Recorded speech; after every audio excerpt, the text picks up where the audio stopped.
Instintivamente, un detective levantó la bañera y comenzó a excavar. Poco después encontró los restos de Lucy enterrados en la arena en varias bolsas de plástico. El cuerpo había sido desmembrado aparentemente con una motosierra y su cabeza había sido ocultado bajo una capa de concreto dentro de esta cueva.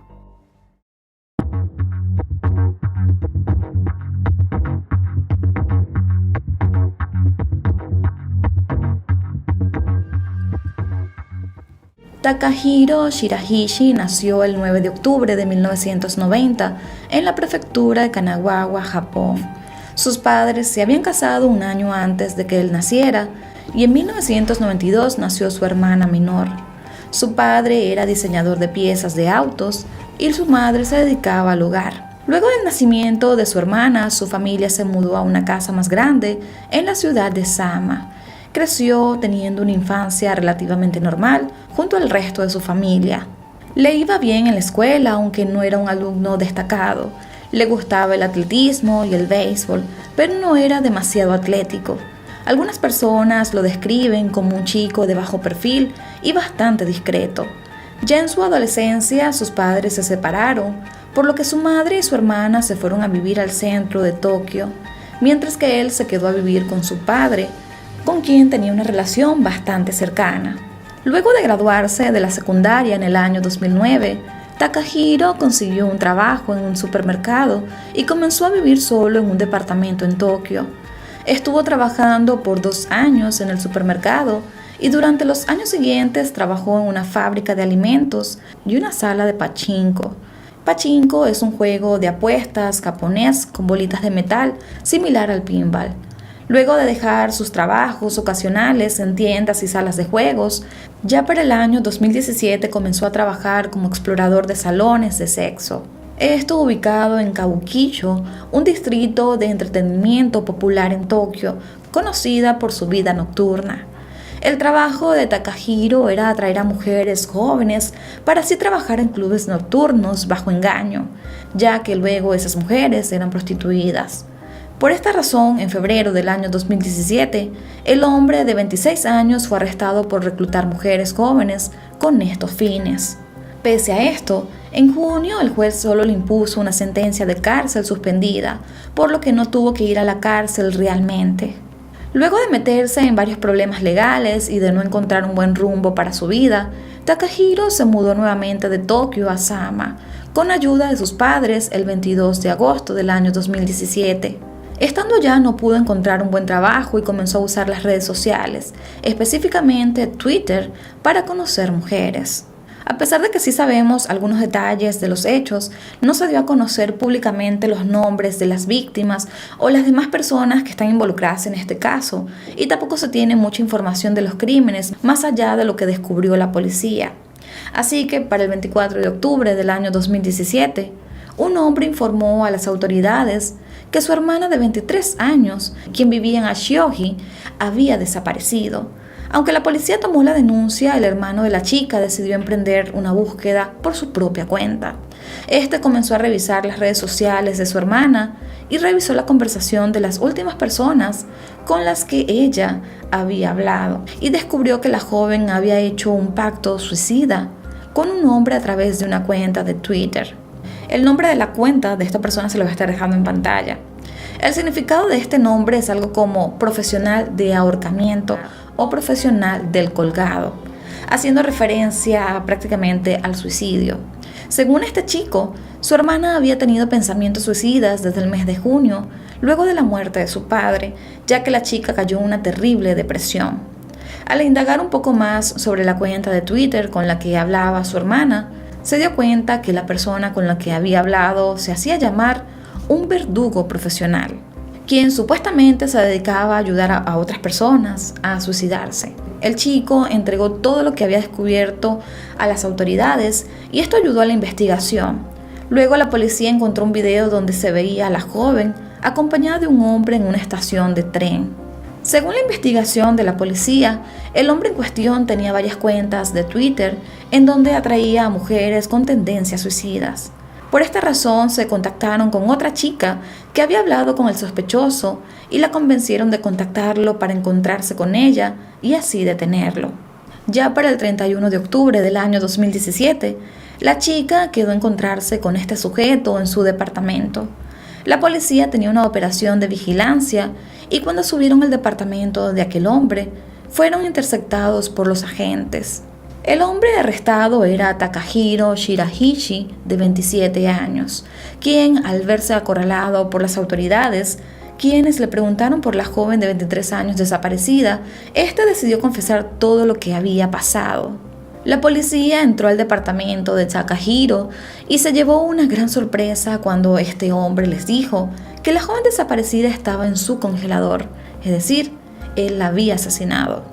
Pero lo peor de todo esto y lo más impactante es que al abrir los congeladores que estaban dentro del departamento, descubrieron 9 cabezas humanas, así como 240 partes de los cuerpos desmembrados que encontraron en unas cajas de almacenaje.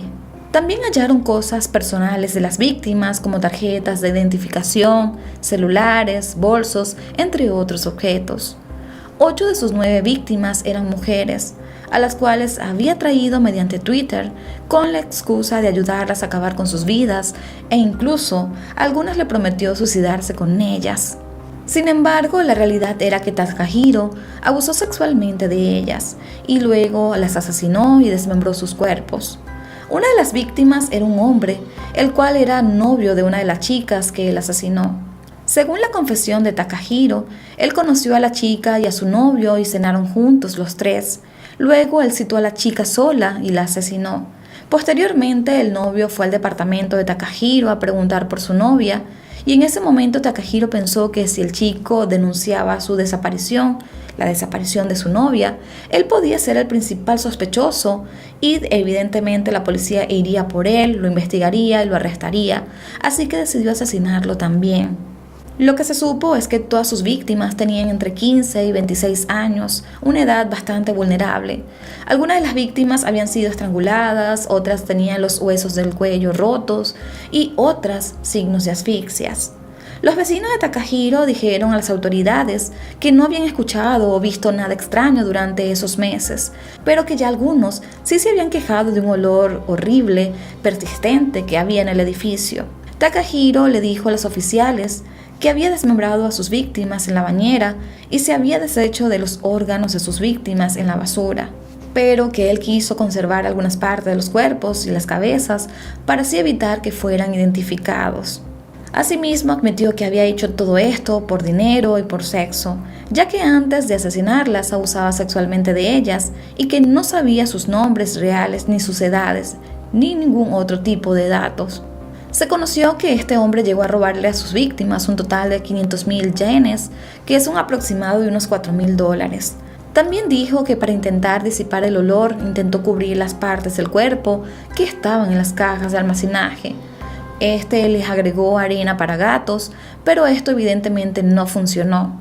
También se conoció que tenía 5 cuentas de Twitter con las que ofrecía ayuda a las personas que tenían tendencias suicidas.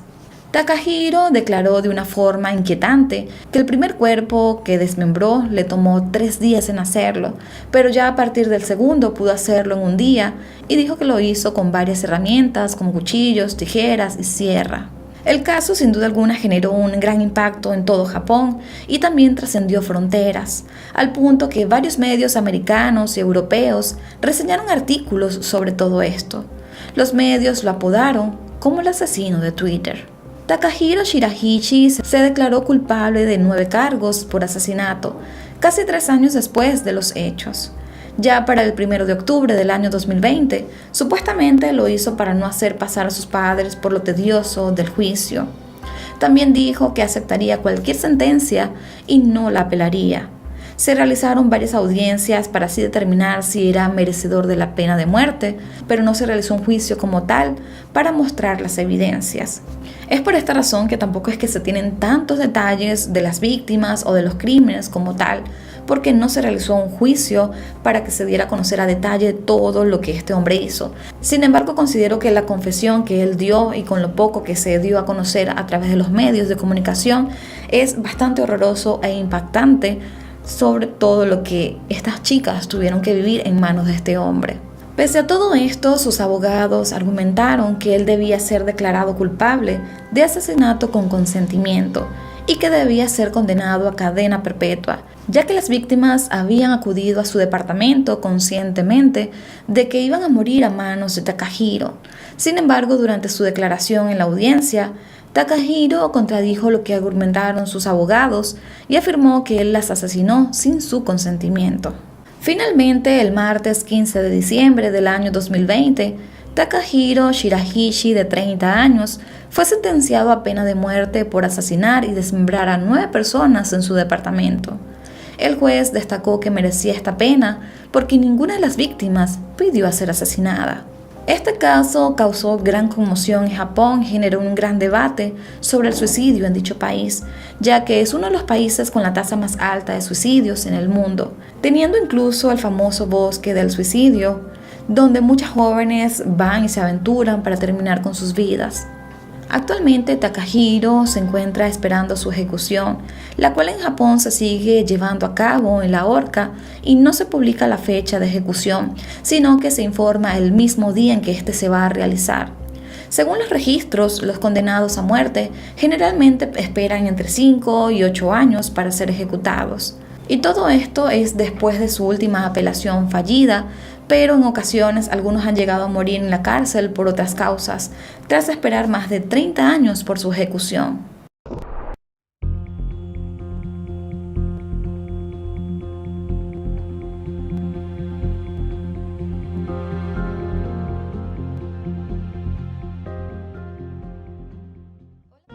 El 28 de junio de 2021, la policía de la prefectura de Fukuoka recibió la llamada de unos allegados a la familia Matsumoto, debido a que estaban preocupados porque no habían podido comunicarse con ellos desde hace varios días.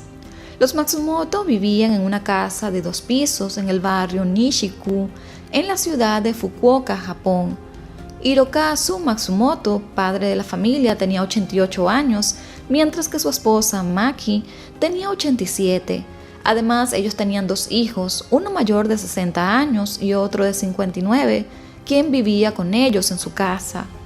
Ante la preocupación de los familiares, las autoridades decidieron acudir a la casa de los Matsumoto para poder confirmar que todo estuviese bien. Sin embargo, tan pronto ingresaron al lugar, notaron un fuerte olor putrefacto que provenía de un congelador industrial que estaba en el primer piso de la casa. Aquel congelador estaba cerrado con cinta adhesiva y desenchufado. Cuando lo pudieron abrir, encontraron los cuerpos de Hirokazu y Maki dentro de él.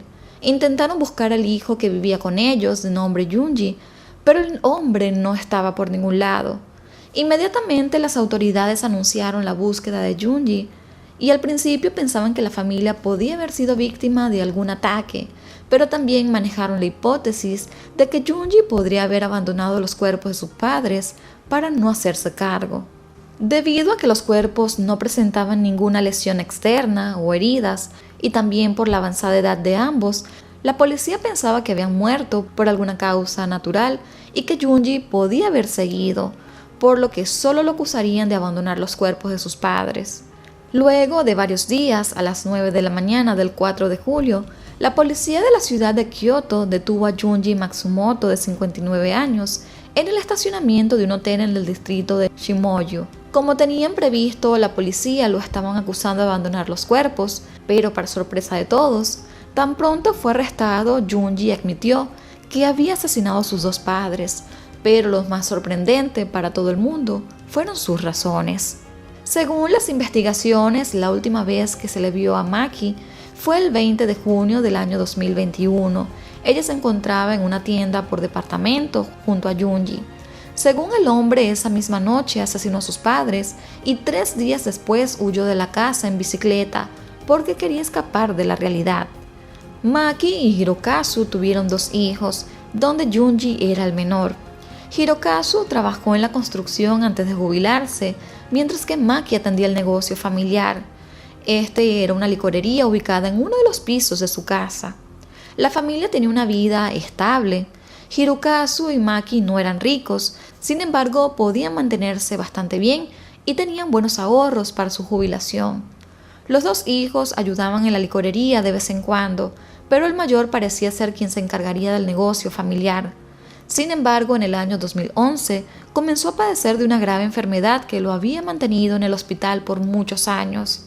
Por su parte, Junji vivió toda su vida con sus padres y jamás se casó, no tuvo hijos ni ningún tipo de relación. Durante su niñez y adolescencia era sumamente introvertido y tímido, no tenía muchos amigos y siempre estuvo bajo el cuidado de su madre Maki. Al graduarse de la secundaria comenzó un trabajo, pero poco tiempo después renunció porque supuestamente no pudo adaptarse al trabajo, por lo que decidió seguir trabajando en la licorería de la familia. Junji no consiguió ningún tipo de título académico superior, se dedicó a ayudar a sus padres y jamás tuvo un empleo aparte de trabajar en la licorería familiar. Sin embargo, quien se encargaba del negocio era Maki, hasta que sufrió un ataque al corazón y quedó en silla de ruedas. La incapacidad de Junji de manejar el negocio, los gastos médicos y una crisis económica llevó a la familia a cerrar el negocio. Luego del infarto de Maki, ella quedó bastante afectada y casi no podía valerse por sí misma, por lo que Hirokazu se hizo cargo de las cosas de la casa y de su propia esposa, pero al parecer Junji no ayudaba mucho en ese aspecto. Pese a su edad, Hirokazu era bastante activo, a menudo se le veía haciendo recados en su bicicleta y encargándose del hogar. Para este punto la pareja ya tenía una avanzada edad, ambos se habían jubilado y estaban viviendo de sus pensiones. Junji, por su parte, seguía desempleado y vivía de lo que le daba a sus padres. Con casi 60 años de edad, él no hacía prácticamente nada. Pero todo empeoró cuando el 13 de junio de 2021, Hirokazu tuvo un accidente en su bicicleta cayéndose de esta.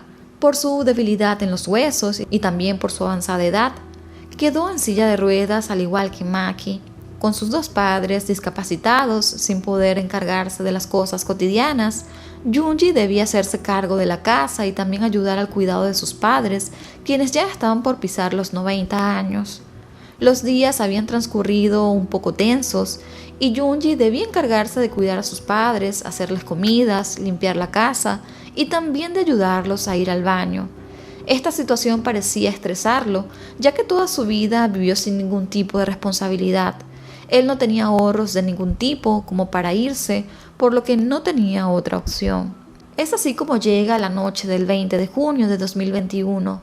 Junji estaba en casa de sus padres viendo anime en la televisión, como usualmente lo hacía. Eso era lo que más le gustaba hacer. Es así como al cabo de un rato, Hirokazu le pidió que por favor lo llevara al baño. Junji empezó a ignorarlo, pero era tal su urgencia que se enojó y comenzó a reclamarle. Tras el reclamo de su padre, Junji se hartó de que lo interrumpieran, tomó un cable eléctrico y comenzó a estrangularlo. Su padre no pudo ni siquiera luchar y murió allí.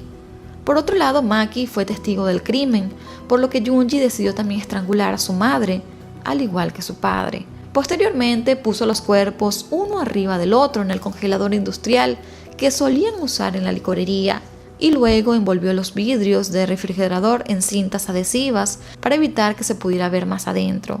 Al día siguiente, Junji llamó al hospital donde su madre tenía una cita médica y la canceló con la excusa de que ella había sido hospitalizada. Durante los 3 días siguientes al crimen, fue visto por varios vecinos en su bicicleta. Ya para el 23 de junio, desenchufó el congelador donde había apilado los cuerpos, tomó las tarjetas de sus padres para robarle sus ahorros y huyó de la casa.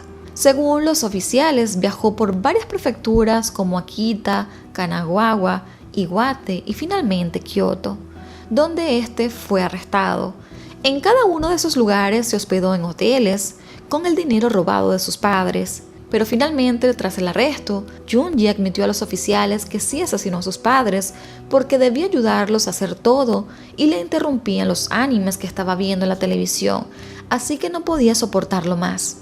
Además dijo que mató a Maki porque lo vio asesinando a su padre y también porque le dio lástima dejarla sola. Por los momentos no se ha revelado a los medios los resultados de la autopsia, pero con la confesión de Junji se puede deducir que la causa de su muerte se debió al estrangulamiento.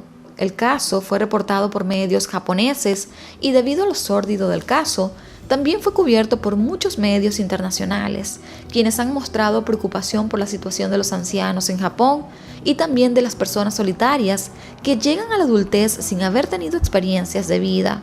El caso se conoció en los medios como el hombre que asesinó a sus padres porque interrumpían su anime favorito, lo cual evidentemente causó mucha conmoción en la gente.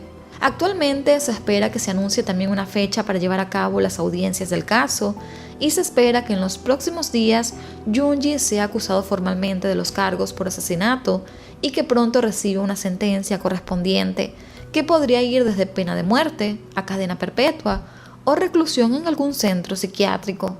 Pero primero Junji debe ser evaluado por expertos para así determinar su estado mental.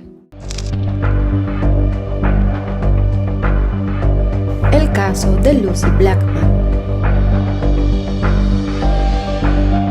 Lucy Jane Blackman nació el 1 de septiembre de 1878 en Inglaterra. Era la mayor de 3 hijos del matrimonio entre Tim Blackman y Jane Esther. Lucy creció con sus 2 hermanos, Sophie, quien era 3 años menor, y Rupert, quien tenía 6 años menos. Asistió a la escuela y también era descrita como una joven inteligente, popular, divertida y extrovertida. Tenía un gran interés por viajar y conocer otras culturas. Le gustaba la música y el baile. Durante su adolescencia, sus padres se separaron. Lucy y sus hermanos se quedaron a vivir en la casa familiar con su madre, mientras que Tim se mudó a la isla de Wynn. Cuando culminó la secundaria, Lucy se especializó como auxiliar de vuelo y comenzó a trabajar en British Airways, donde laboró durante 2 años antes de hacer el último viaje de su vida.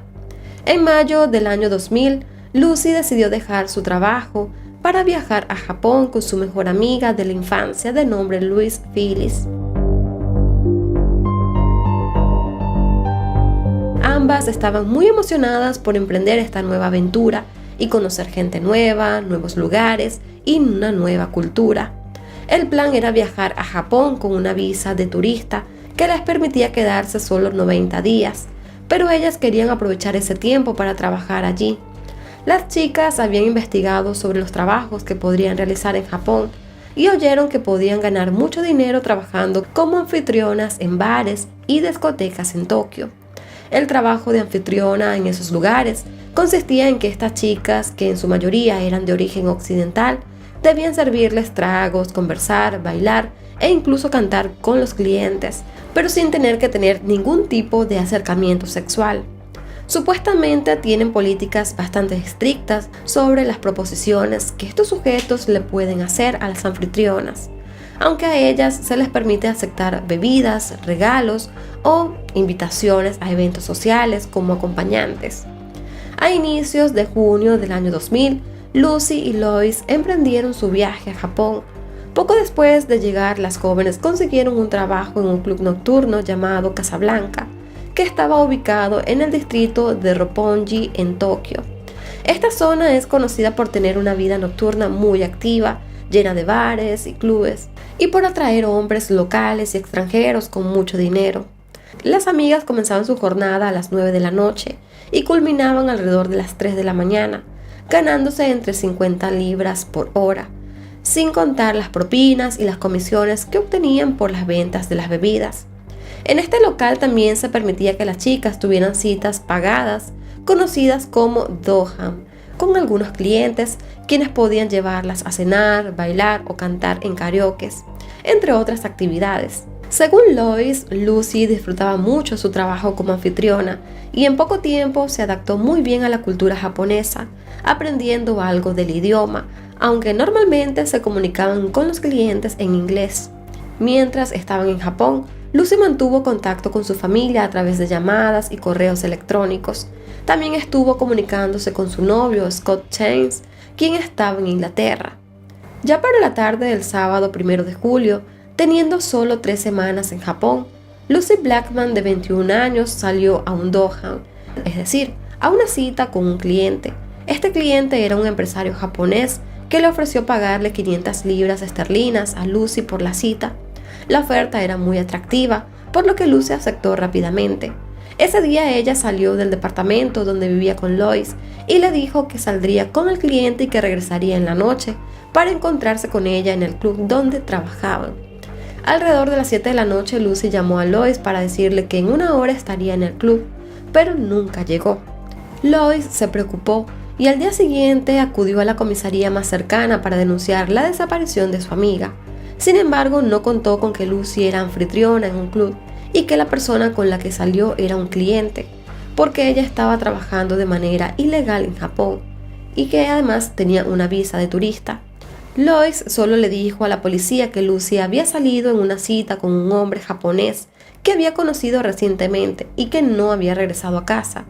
Posteriormente, Lois se comunicó con la embajada británica en el país para pedir ayuda sobre cómo proceder en estos casos, porque la realidad es que la policía local no le prestó mucha atención a su denuncia. 2 días después de la desaparición de Lucy, mientras estaba en la embajada, Lucy recibió una extraña llamada de un hombre que se identificó como Akira Takagi, quien aseguró que Lucy se había unido a una secta y que estaba bien, pero que no podía comunicarse con nadie durante al menos una semana, porque estaba recibiendo un entrenamiento intensivo. Evidentemente todo esto generó mucha suspicacia en Lois, porque Lucy era muy escéptica y atea. Ella exigió hablar con su amiga, pero el hombre culminó la conversación diciendo: «Esto es todo, esto es el adiós, no volverás a verla».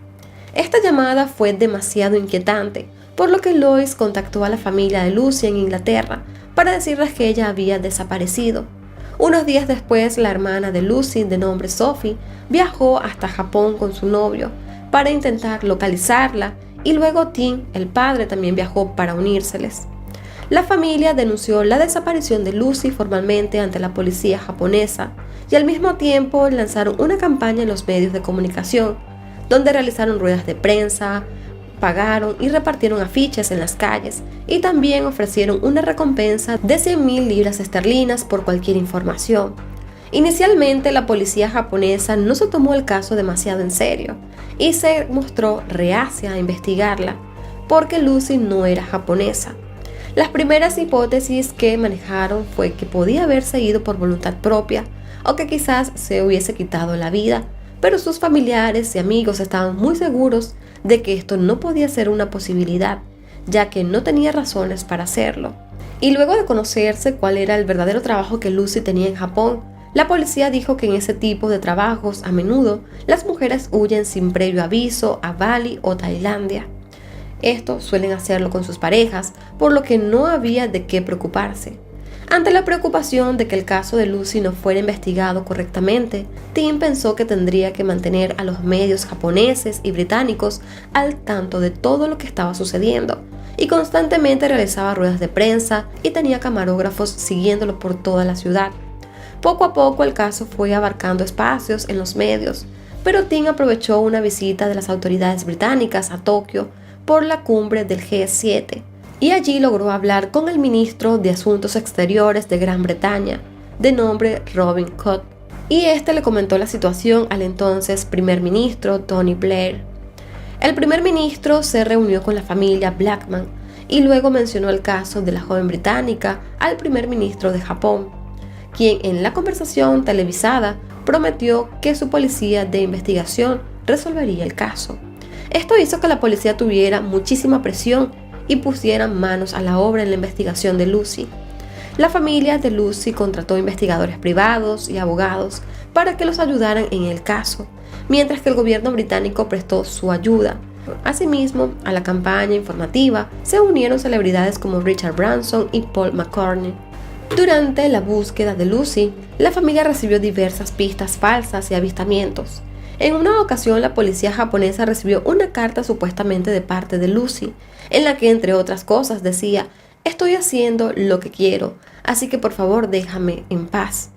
Rápidamente, esta carta fue descartada como una pista falsa.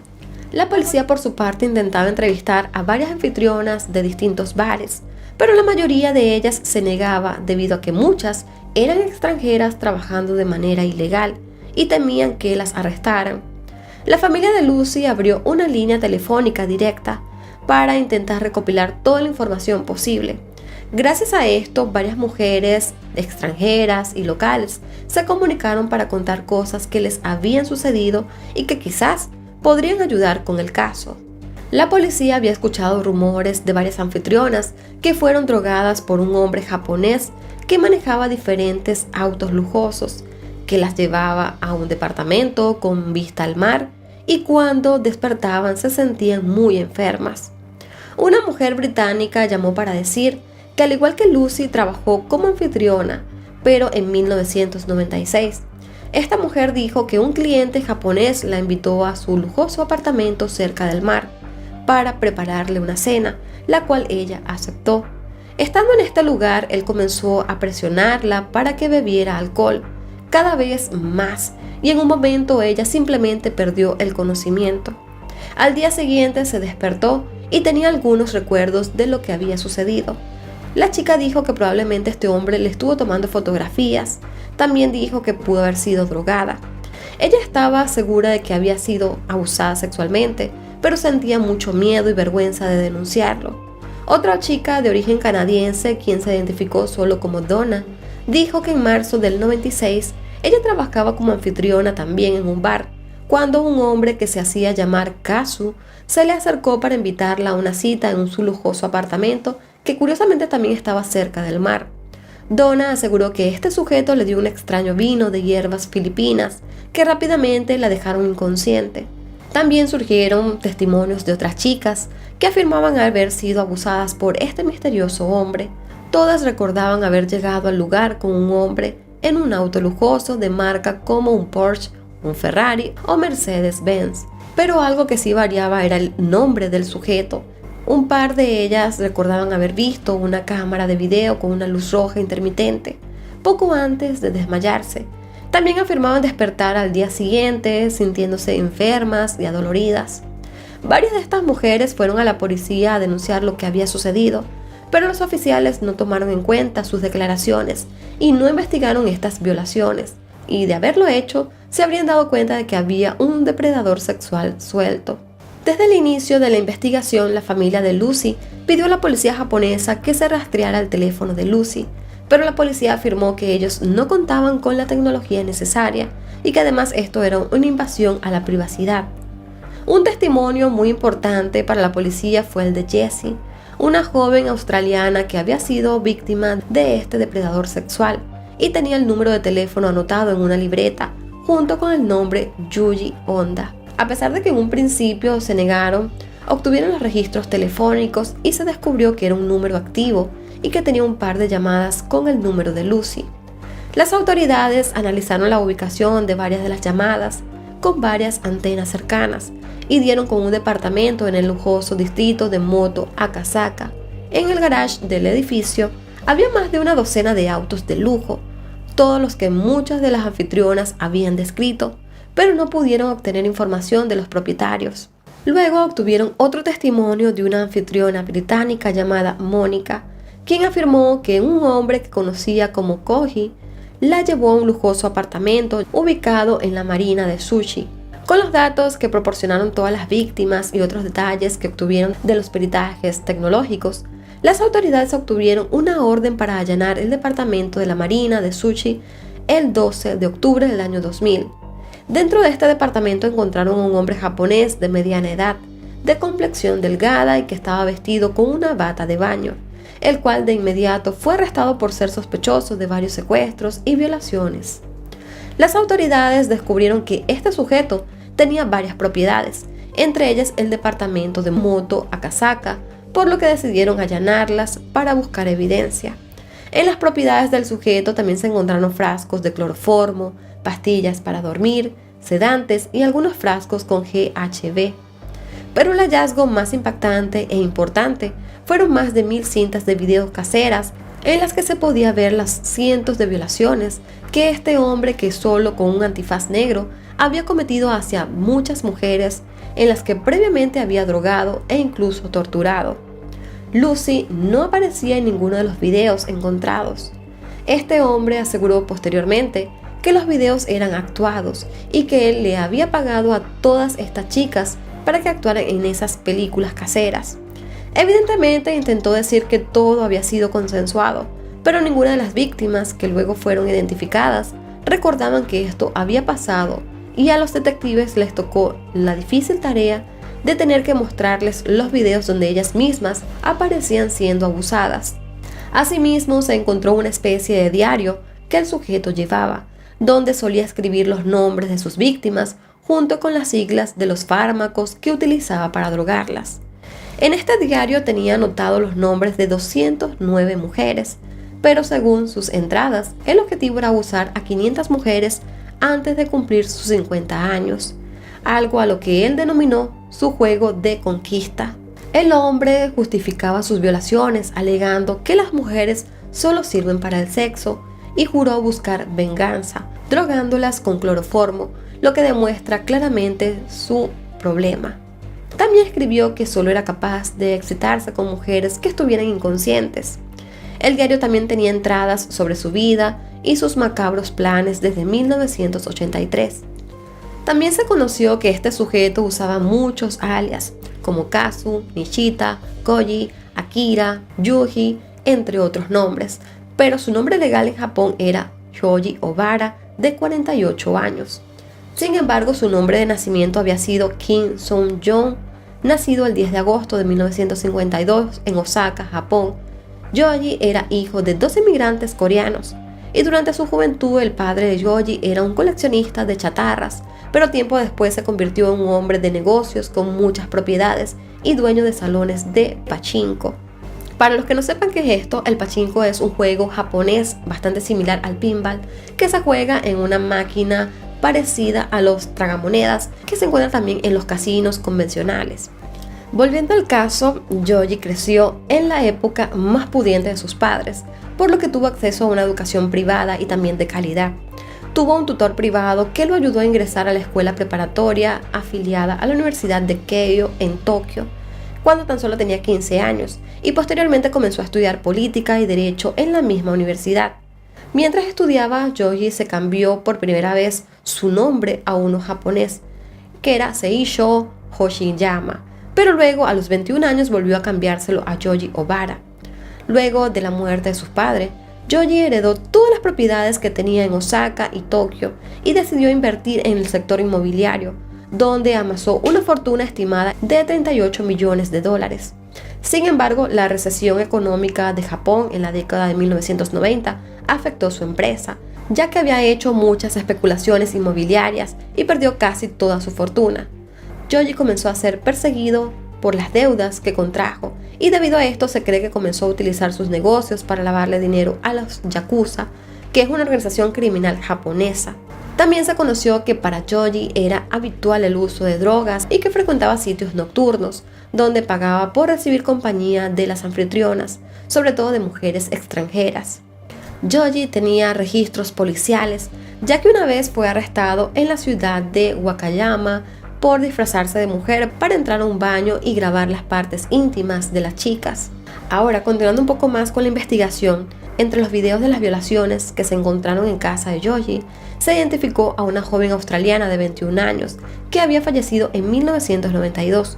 Su nombre era Carita Simone Ridgway, nombre que también se encontró en una de las páginas del diario. El hombre escribió: Carita, demasiado cloroformo.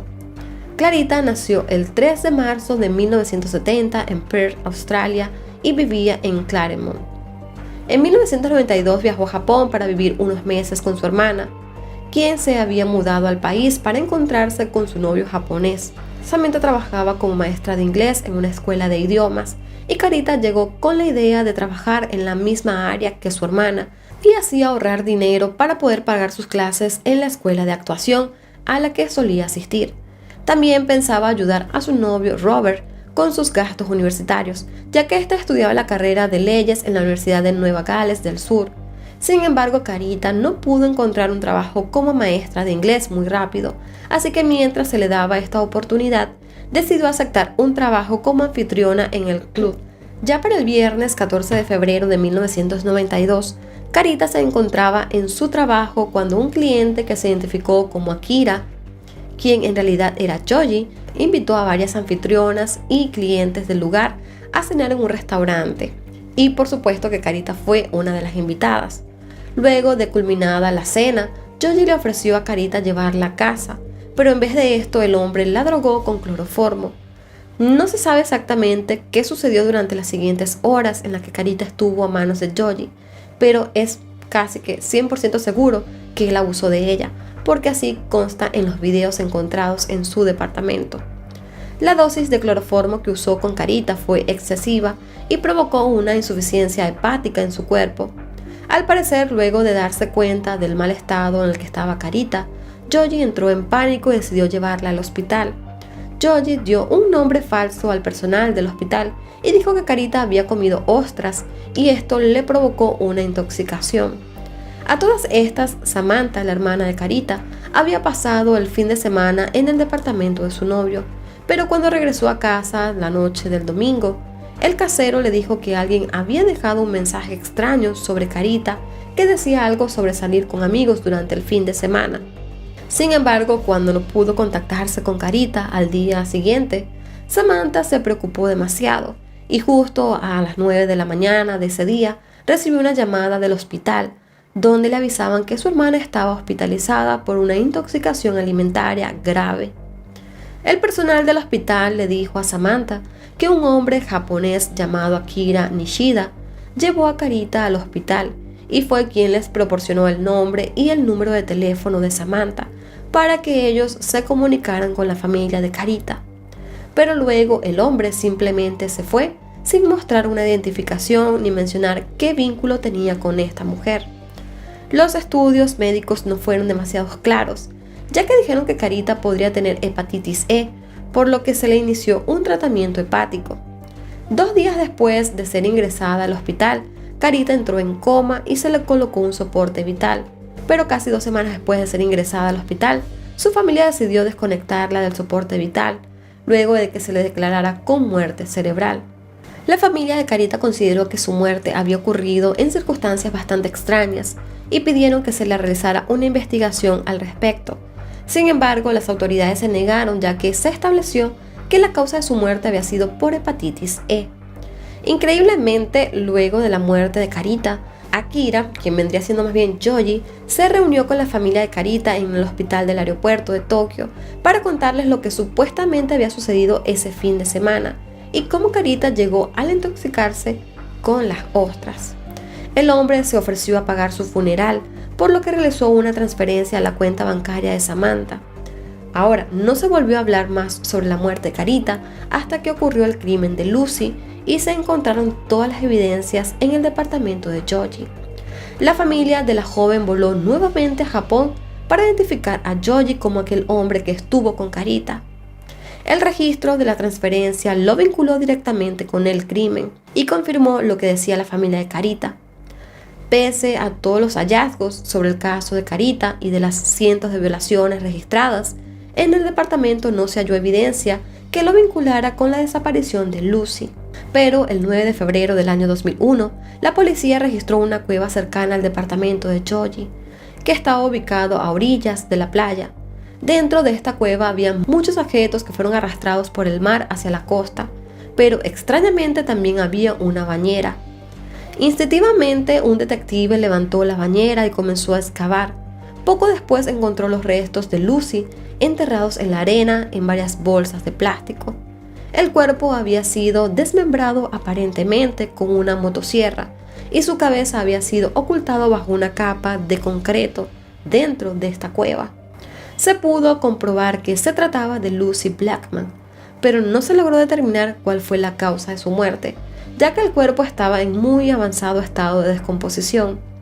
Ya para el 6 de abril del año 2001, Georgie fue acusado de secuestro, violación y asesinato por el caso de Lucy.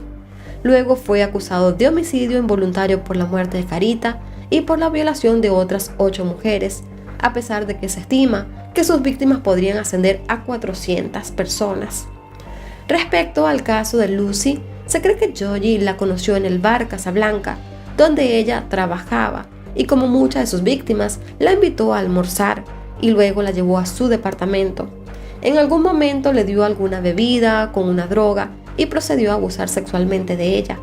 Pero por su parte, Georgie admitió que él salió con Lucy ese día y que ella ingirió las drogas y tuvo relaciones sexuales con él de manera voluntaria, pero negó por completo haberla asesinado y aseguró que ella se había ido a su departamento viva.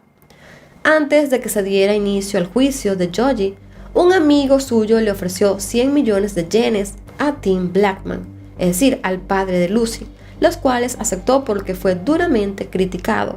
Posteriormente, Tim argumentó que aceptó ese dinero para usarlo para la fundación Lucy Blackman, que había creado recientemente. La madre de la víctima, Jane Steer, dijo que ese era dinero de sangre y criticó a su ex esposo por aceptarlo, diciendo que era una traición y que eso podía beneficiar al asesino de su hija en el juicio. La familia de Carita también dijo que este amigo de Georgie les había ofrecido 50 millones de yenes, pero ellos no querían que el tribunal pudiera reducir su sentencia, así que no aceptaron el dinero. También dijeron que con el pago debían firmar un documento en el que ellos afirmaban que la muerte de Carita había ocurrido por negligencia médica de los miembros del hospital. El juicio de Georgie O'Bara se inició el 4 de julio del año 2001, pero extrañamente se extendió durante 6 largos años. La defensa de Georgie fue bastante compleja, ya que despidió a varios abogados, introdujo varias mociones y demás recursos para así dilatar el proceso, lo cual finalmente lo lograron. Luego, el caso se retomó en abril de 2007, siendo uno de los juicios más complejos y controversiales de todo Japón. En el juicio participaron más de 100 testigos y se presentaron cientos de pruebas en su contra. En el caso de Carita, la fiscalía presentó los resultados de los análisis que se le hicieron a una muestra del hígado de Carita, que por alguna razón el hospital había guardado, y se determinó que había rastros de cloroformo en su hígado. Además, se presentaron fragmentos de los videos de las violaciones que él mismo había grabado y también las entradas de su diario. Respecto al caso de Lucy, a pesar de que la fiscalía no tenía pruebas físicas que pudieran comprobar que él era el asesino de Lucy, sí había pruebas circunstanciales, como por ejemplo se encontraron recibos de compras con fecha del 4 de julio del año 2000, 4 días después de la desaparición de Lucy, donde se evidenciaba que Georgie había comprado una carpa, una motosierra, una mezcla de cemento y otros implementos de ferretería.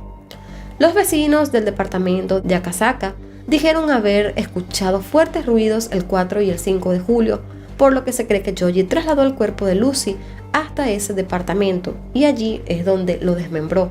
También se dijo que el 2 de julio del año 2000 llamó a varios hospitales locales para buscar asesoramiento sobre cómo reanimar a una persona con sobredosis por drogas. Se revisó el historial de búsqueda de su computadora y se encontró que había buscado cómo deshacerse de un cuerpo y otras búsquedas relacionadas al ácido sulfúrico.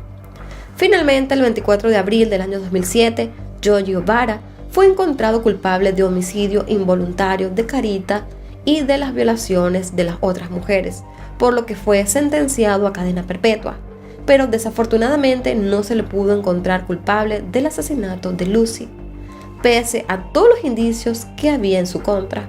Para el juez a cargo, la fiscalía solo pudo probar que Lucy había estado con Georgie ese día, pero no que fue drogada, abusada y asesinada por este sujeto. Luego del veredicto, Tim Blackman dijo que inicialmente pensó que la sentencia estaba bien, porque al final Georgie no saldría de prisión, pero luego de hablar con sus abogados se dio cuenta de que era una completa injusticia para su hija. La parte acusadora apeló al veredicto en el caso de Lucy y argumentó que las pruebas circunstanciales sí podían vincular a Georgie con la muerte de Lucy. Ahora, para marzo del año 2008, se realizó un juicio de apelación ante el Tribunal Supremo de Tokio, donde se presentaron pruebas forenses que no fueron consideradas en el primer juicio.